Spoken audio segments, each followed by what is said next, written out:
तो इस वीडियो में हम लोग बात करेंगे एक्सटर्नल फर्टिलाइजेशन और इंटरनल फर्टिलाइजेशंस की। एक्सटर्नल जिसे हम लोग बाहरी निषेचन कहते हैं या बाह्य निषेचन कहते हैं।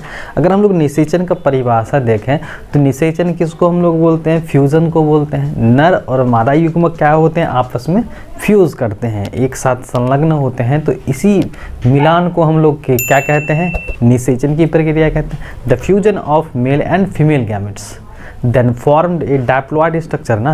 तो इसके उपरांत क्या बनते हैं, डायप्लॉइड स्ट्रक्चर्स बनते हैं। क्या बनते हैं, डायप्लॉइड, जिसको हम लोग क्या कहते हैं, जाइगोट कहते हैं, युग्मनस कहते हैं। अगर हम लोग सेक्सुअल रिप्रोडक्शंस के इवेंट्स को देखें ना, अगर नहीं देखें हैं तो आप प्लेलिस्ट में जा कर के सेक्सुअल रिप्रोडक्शंस के इवेंट्स का जो है क्लास आप देख सकते हैं। तो वहाँ पर जो है वीडियो डाला हुआ है, सेक्सुअल रिप्रोडक्शंस इन इवेंट्स जो है वहाँ पर दिए गए। सेक्सुअल रिप्रोडक्शन यानी कि लैंगिक प्रजनन की घटनाओं के बारे में वहाँ आप देख सकते हैं। तो आज हम लोग बात करेंगे फ्यूजन के बारे में, यानी फर्टिलाइजेशन जो होता है वह कहाँ होता है, जीव शरीर के अंदर होता है कि जीव शरीर के बाहर होता है। तो इनसाइड बॉडी होगा तो इंटरनल बोलेंगे, और आउटसाइड होगा तो उसे हम लोग क्या कहेंगे, एक्सटर्नल फर्टिलाइजेशंस कहेंगे। तो हम लोग डिफरेंस देखते हैं कि एक्सटर्नल फर्टिलाइजेशन और इंटरनल फर्टिलाइजेशंस में क्या अंतर है।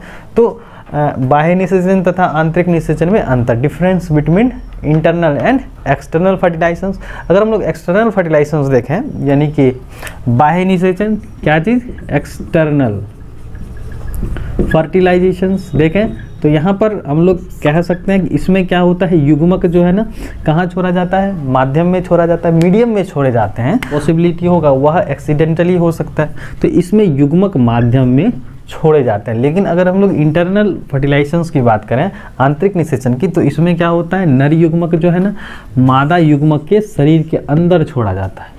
यानी कि यहाँ पर जो भी होगा इंटरनल फर्टिलाइजेशन, तो नर युग्मक जो है ना यानी पुरुष युग्मक जो है, मेल गैमेट जो है वह कहाँ, शरीर में छोड़े जा रहे हैं। किसके शरीर में, तो फीमेल शरीर में, मादा शरीर में छोड़े जा रहे हैं। दूसरा अंतर देखें तो संतति की संख्या क्या होती है, अधिक होती है, यानी कि लार्ज नंबर ऑफ ऑफस्प्रिंग्स होंगे, यानी कि संख्या जो होगा इसमें बाह्य निषेचन में वह क्या होगा, ज़्यादा होगा, और इसमें जो है संतति की संख्या क्या होगी, कम होगी, लेस देन होगा।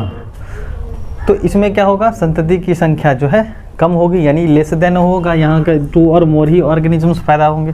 अगर तीसरा देखें तो संतति क्या होते हैं, असुरक्षित होते हैं। अब असुरक्षित क्यों होंगे, क्योंकि यहाँ पर क्या है, युग्मक जो है किस में छोड़े जाते हैं, माध्यम में छोड़े जाते हैं। तो यहाँ पर क्या होगा, जो सर्वाइव करने के जो चांसेस होंगे ना वह क्या होगा, कम होगा। तो यह क्या है, असुरक्षित होगा।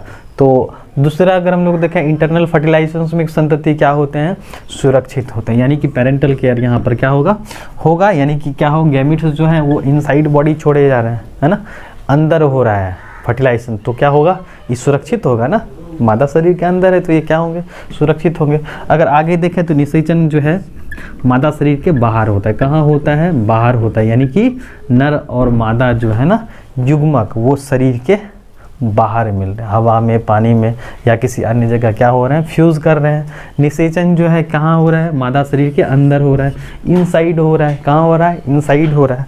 और आगे हम लोग देखें तो जो फर्टिलाइजेशंस हैं वह किस किस प्राणियों में, जैसे कि उभयचर आपके हो गए, उभयचर यानी कि जो दोनों जगह रह सकते हैं, यानी कि जो क्या करते हैं, टेरेस्ट्रियल लाइफ और एक्वेटिक लाइफ दोनों सस्टेन करते हैं, दोनों रखते हैं, दोनों जगह पाए जाते हैं। तो डबल नेचर वाले होंगे तो उसको हम लोग क्या कहेंगे, उभयचर। इसमें क्या आपका फ्रॉग आता है, यानी कि जो आपका मेढक है वो इन ग्रुप्स में आते हैं, उभयचरों में हम लोग रखते हैं। तो और मछलियाँ, इन दोनों में क्या होता है, एक्सटर्नल टाइप ऑफ फर्टिलाइजेशन पाया जाता है। कौन फर्टिलाइजेशन, एक्सटर्नल फर्टिलाइजेशन होता है। लेकिन इंटरनल फर्टिलाइजेशंस की बात करी जाए तो इंटरनल फर्टिलाइजेशन जो है आपके मैमल्स में, यानी स्तनधारी जीवों में, सरीसृपों में और पक्षियों में। तो ये क्या है, difference between the external and internal fertilizations. युग्मक माध्यम में छोड़े जाएंगे, युग्मक शरीर के अंदर होगा, संख्या क्या होगी, ज़्यादा होगी, संतति की संख्या क्या होगी, कम होगी। संतति जो है अगर इनसाइड बॉडी हो रहे हैं तो क्या होंगे, सुरक्षित होगा, लेकिन यहाँ पर क्या है, आउटसाइड बॉडी हो रहा है तो असुरक्षित होंगे। इंटरनल फर्टिलाइजेशन में क्या है, सुरक्षित है। आगे निषेचन मादा शरीर के बाहर होता है, आउटसाइड बॉडी हो रहा है, यहाँ क्या हो रहा है, इनसाइड बॉडी हो रहा है। उभयचर तथा मछलियों में हो रहे हैं, और इंटरनल फर्टिलाइजेशन हमारे क्या चीज़, मैमल्स में, सरीसृपों में और पक्षियों में।